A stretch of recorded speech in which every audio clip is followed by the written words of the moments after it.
Hi guys, welcome back to Vlogmas. Actually, welcome to Vlogmas. I have not done this in 2 years. But Monday, I am back at one of my hospitals, and then the following Friday, I'm back at the other. Now that we are all diabetic up and I am able to work again, I'm super excited. But today's video, I wanted to talk about what it's like at Christmas at the Psych hospital, because I know a lot of people really struggle with going in during the holidays. Also, this is not sponsored. I live with this water bottle.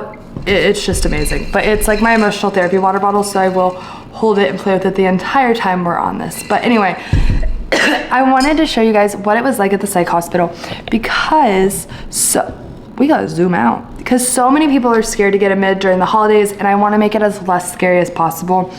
Also, a lot of people are worried about not being able to see their families if they go inpatient, and a lot of people go inpatient for the holidays because holidays are tough. So we're gonna hit all three. First, let's hit the intro. Do we have an intro still? Maybe. Okay, so we're back. So I'm gonna talk about first what it's like at Christmas on the unit for us. Again, I'm a BHT. These are per my hospital. Both of them I've worked at previously, and we both had similar holiday layouts. Holidays are not like regular days there. Even if they fall on a normal Monday through Friday day, we don't do regular groups. We try to make Christmas as special as possible. There was one year I worked at like a lower risk one, and obviously no matter the risk, you still have to be careful what's on the unit. So we weren't allowed to have like presents under a tree, a Christmas tree. So what I did was, I saw someone do this in years past. I got construction paper, and I wish I still had a photo of it. I made the Christmas tree on the wall, and it looked like an actual Christmas tree. And it was so cool because I worked nights at that point, and we did it while the kids were sleeping. So I did it on Christmas Eve. Sorry, Prancer's in the back. But I did it on Christmas Eve so that when the kids woke up, they had a Christmas tree. And then I also had made them little stockings. I got the stockings from the dollar store, and as long as they were left in eyesight, they could have them. So I decorated them with their names on it, and at that point, we had like 3 who were non-binary. So it was like a really big deal, and they had different names. They were trying out names.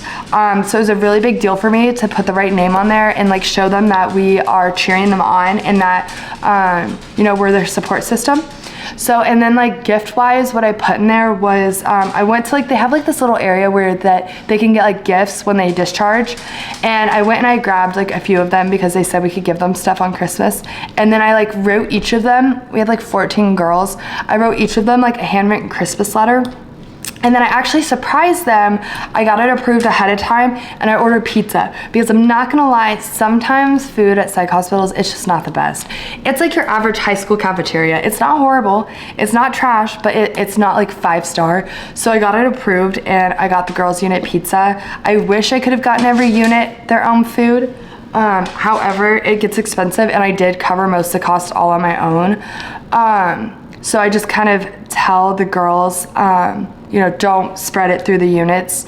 Let's just keep it per ours. I know each unit did something special for their kids. The boys unit did something, the everyone unit did something, but this is what I did on mine. And then actually around like, I know this was kind of annoying for a few of them, but at like midnight, I went through and I was like, Santa came.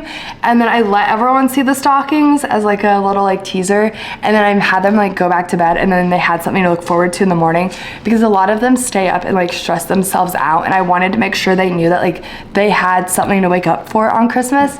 And then Christmas morning came, and I actually pulled a double because I really wanted to be there. So I worked 7 p.m. to 3 a.m., went home, and came back 7 to 3 p.m. Because I really wanted to be a part of like their Christmas activities, because I really didn't have anything I was doing on Christmas at the time. So I made it like as special as I could. We watched movies, we watched, we did like special little games. There were a bunch of them who were like into fingernail polish, and so We got nail polish out. We did everyone's nails. We had like trivia. We had like contests and games. I brought in cookie decorating, and everyone did that. You can get them really cheap for like $5 at Five Below, so that's where I grabbed it. And everyone just had like a really good Christmas. And then there's like a time period where everyone could call their family. Usually we don't let you call them till after 5, but on the holidays, like you can call them whenever you want. There were a few whose parents came up on Christmas and like took them to a different room to kind of let them open a present. They have to take it home, but like open something or like bring them a snack or something. You kind of like watch the unit and see who doesn't have that. And then I made sure to like sit by them and distract them while the other people were gone, because I did not want them to feel any different, but I also didn't want them to feel like they didn't have that support. But I really tried to make everyone's day special. Same thing with like New Year's. We did like something on New Year's. You know, not every place is gonna go that above and beyond for you, but you do find your workers like me who really wanna dedicate our time to like making you guys smile. It is hard. This year I was actually working PRN at a hospital, and it was actually brought to my attention, and I had never thought about this before, and I made a short about it today, or a reel or a TikTok, whatever. And it was about how we don't really incorporate Hanukkah. That, you know, I never thought about this, but we do just kind of go gung-ho on Christmas. So the hospital I was at, a kid was like confiding in me that they were like upset that there wasn't any Hanukkah stuff. So I had them sit down with me and really like tell me everything, like, you know, how can we celebrate this appropriately, culturally, religiously, appropriately. Like I really wanted to make it respectful and not like, oh, we're just throwing this in here to throw it in here so you feel included. Like I wanted everyone to realize like there's other holidays that other people celebrate. So I had them sit down with me and we kind of just like game planned how we would dedicate just one day to it, only because we could only dedicate, they really just let us dedicate Christmas to Christmas. And I asked them if they were comfortable with that, because I actually know that it's over a few days. So we decided Christmas Eve we were gonna do Hanukkah, Christmas this year we're gonna do Christmas, and obviously I won't be there because I switched hospitals, but I hope it goes well. And that way everyone felt included. And I think it's really important when you stay at these places that you speak up if your beliefs or what you celebrate or your lifestyle is different than what everyone else's is, because a lot of times we don't acknowledge or we don't think about it. Like truthfully, I never thought of it. Like no one ever spoke up. Like I said, is everyone okay with celebrating Christmas? And everyone said yes. And it wasn't until that one kid said, hey, I don't celebrate it, I celebrate Hanukkah. That's when I was like, why have we not incorporated this? Because even if no one's celebrating Hanukkah, we should still be teaching people about it, because they're taught about Christmas. So it's just like different perspectives. And obviously if you don't feel comfortable celebrating Christmas or Hanukkah, like you can go to a different unit. They all celebrate it at different times, you know, but it's really important at these places that you speak up and you advocate for what you believe in, because a lot of times we're either uninformed, we don't know how to do it, or honestly, I just never thought about it. And I feel so naive and dumb to say that.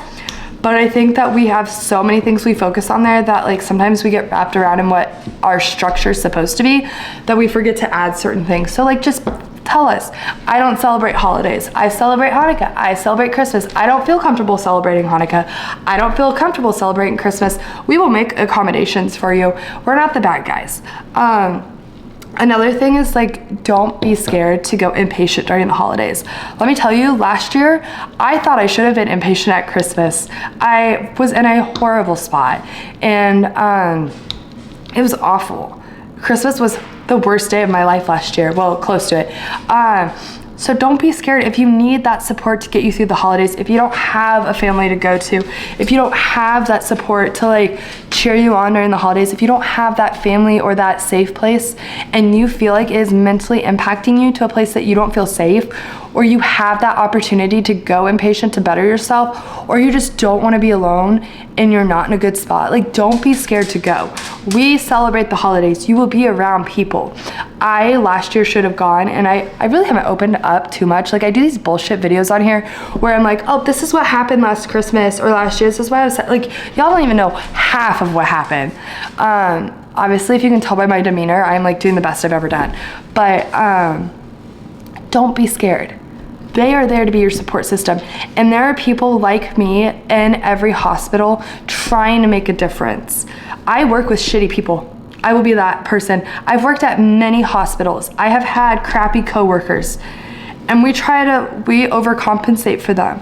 And it's gonna happen. Even if you're in a school district, you're gonna have not so great teachers. You're gonna have crappy teachers. You work in a nursing home, you're gonna have crappy doctors, nurses, staff, cooking staff. You're gonna run into a car salesman who's mean one day, or you're gonna go to a car shop and they're gonna screw up your car and you had a crappy auto place. You're gonna run into not great employees, and it happens. Speak up. Advocate for yourself, advocate for what should be happening. Confide in like a safe employee, safe staff, safe worker. You know, just like what you would if you go to Walmart and someone like literally curses you out while they're checking you out, you're gonna go to the manager. You're gonna be like, hold up, this is really shitty service. Like, what just happened? Speak up. Hey, this is what happened. Like you would go for food. If you go to Olive Garden and their food is horrible, you probably had a really crappy cook that night, and it happens. You never know what's going on in their life, but it happens. You go to the manager. Go to the manager at the psych hospital. Advocate for yourself. It happens. Now, we're not talking about abuse or neglect. If that happens, you raise hell. You file complaints. You report on the state. You stand up for yourself. I'm talking like small things, like they snapped at you, or they were like rude, or they didn't, give you the validation you needed, or they like, and something like that. Like I'll do a whole nother video on like how I view when you need to speak up, or like how to report properly, because I feel like the more hospitals I've worked at, and I've worked at a few now because I wanted to get that roundabout experience, how to report that, but that's a whole nother video. But I'm just saying, don't be scared to go in on the holidays, because you deserve to not be panicking in your head. Other than that, like, I'm trying to think what else. A lot of people do discharge for the holidays. They will either AMA, or their parents will check them out, or they'll run. And unfortunately, the highest run days that I've ever worked on are Christmas every year, because they're upset that they don't have someone, so they run. And obviously, like, the hospital's on high alert for that, but we just watch it. But just don't be scared. If you have to go inpatient for the holidays, I am telling you, you have to protect your mental health, and you have to do what's best for you. And when you get there, there will be someone there willing to, and wanting to help you. And I will say most every hospital I've ever worked at on the holidays is staff who wants to be there. Occasionally you'll get someone who's there and they have kids and they're not happy and they're upset. But for the most part, every shift I've ever worked at the hospital, it was all people volunteering. So just a perspective for you guys. Like I said, this is per my hospital. I have worked at a few now. I've been trying to get more experience, but I'm back at my original 2 coming up. And a little secret, I am going back to EMT school because I want to do more. I started it last year, and then, like I said, a lot happened that I never spoke about, and I kept my mouth shut, and I was in a really bad spot, and I kept like putting videos out saying I was back and like trying to cover up everything that's happened. But if you've watched this video and you see how I'm doing now versus how I was doing back then, it's complete night and day. I will do like a life update because we're having a kid, we moved, I'm going to EMT school because I do want to do more within the hospital and work more in trauma as well on the side. And to do that, I need like the next level. So I am doing that. Unfortunately, it's gonna be a handful with a newborn and work and this and that, but it's gonna be worth it because I truly want to make a difference. So for Vlogmas, I'm gonna try to get a new Inside Psych and a new inspirational video out, coming out. If you do watch, I can't remember what my last video is. I think it was the LA update one. It's a really good one. It kind of like covers semi what happened last year. I don't know where I'm at, if I'm gonna really go deep into what happened. I was in a really bad spot, and like looking back at like my videos, I don't know how I not got impatiented. I want to impatient me just by watching them. It was a disaster. It was hard. My mental health was horrible, and then I got sick, and then like I had no one for a few months, and it was truthfully the hardest time of my life. So I think that video is still up. I do like touch a little bit about what happened. I've since taken down all the videos that's like, I'm back, because I wasn't back. I was just in a really bad spot trying to distract myself, but I am good now. I did lose my best friend. Do not cry. I lost my best friend a couple weeks ago. I have been documenting the grief journey a little bit. I was gonna do like a grief distraction vlog series, but every time I talk about what happened, or talk about the trauma, or talk about what like I saw, like I can't unsee it. Whenever it's dark out and I'm alone, it just replays in my head, and I get horrendous flashbacks, and I get to the point where I can't be alone, and I can't send or stay in the house because it's so big and it's quiet and it's empty, and it's literally, it just replays in my head 24/7. So I stay at a hotel. I'm on day and night 3 of staying alone. I don't think I'm gonna do that series. And I actually have a trauma therapist that I'm getting with Friday or Thursday, and I'm actually gonna cancel it. I know it's not very mental health of me, but I have to protect myself right now, and I think that's what my brain's trying to do. And the more I talk about what happened, or I relive it, or I talk about what I saw, or the trauma, or how it happened, I can't unsee it.